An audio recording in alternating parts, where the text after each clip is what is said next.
थमिबार ना नेउनी झाड़ाबांती गोटे पर गोटे अंचल को व्यापीबारे लागिछि।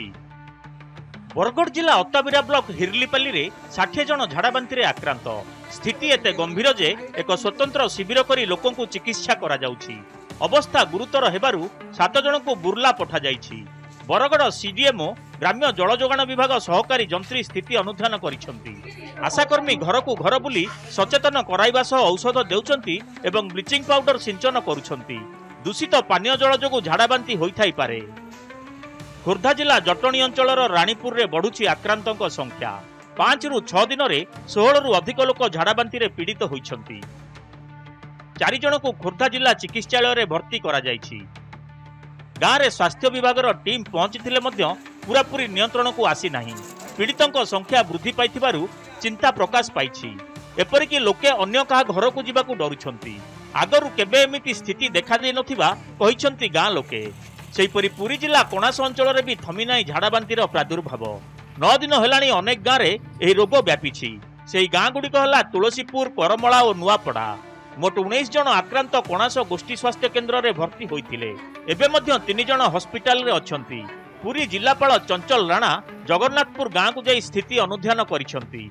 दूषित जलरू झाड़ाबांती व्यापुथिबा जणा पड़िथिबा बेले आज सेही अंचल रे टैंकर जोगे शुद्ध पानीय जल जोगाण को 2 गुणा करा जाइछि।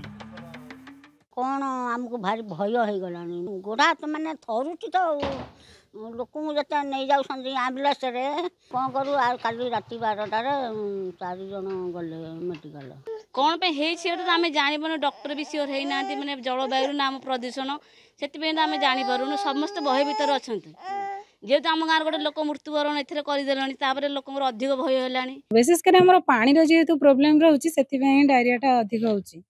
लोक मान घर घर बुलिक आम सचेतन भी करुचु। आशा आदि मानक दिखाई हालोजेन दिखाई ओआरएस दिखाई से घर घर बुलिक सब बांटुंट। बिजुपुर छक आज पानी कौटी देल बोली सी भी रखी ना जोटा कि मुझे देखिले आज भी पानीटा सत्य किसी खराब पानी आज देइचंती।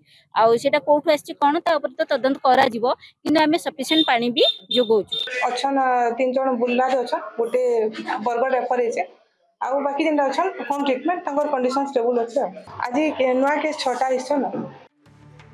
राज्यर झाड़ाबांती स्थिति को नहीं जनस्वास्थ्य निर्देशक नीलकंठ मिश्र कहिसंती वर्षा ऋतु रे डायरिया हुए, झाड़ाबांती अधिक हुए। तेबे कोणास अंचल रे डायरिया रे कारी मृत्यु होइनि बोली से कहिसंती। जहार मृत्यु होइछि कुहा जाउथला ताहा हार्ट अटैक रु होइछि। खोर्धा रे स्थिति नियंत्रण रे। बरगढ़ जिले में भी डायरिया देखा देथिबारु राज्य स्वास्थ्य विभाग रो एक टीम सेठाकू जाउछि। 5-6 जन हॉस्पिटल रे अछंती। कहार मृत्यु होइनि। जाजपुर रे होई जायबा परे मार्गदर्शिका दिया जाइछि। सेही अनुसार जल विशोधन करा जाउछि। राज्य में डायरिया बोली एपिडेमिक बोली हम कहबानी। वर्षा ऋतु रे किछि झाड़ाबांती हुए बिकज पानी इन्फेक्शन होकर हुए। खाद्य भी टिके माछी बसंती, माछी मशा बेसी हुअंती। तेणु वर्षा दिन में आप अन्य दिन अपेक्षा टी झाड़ाबांती अधिका देखा जाए। पानी स्रोत भी इन्फेक्शन हुए। जो आप जो डेथ कले ड्यू टू हार्ट अटैक हो सका कथा ही। द्वितीय कथा आपणकर जो खोर्धार जो था भी कंट्रोल आगरु जाजपुर और गंजाम जिले में देखा देथिला झाड़ाबांती। सानखेमुंडी अंचलर जनकर मृत्यु होइथिबार भी अभियोग होइथिला।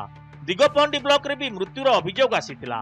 दिगपहंडी मेडिकल रे अनेक आक्रांतक चिकित्सा होइथिबा कर्तृपक्ष सूचना देइथिले। Bureau report, Nandighosh TV.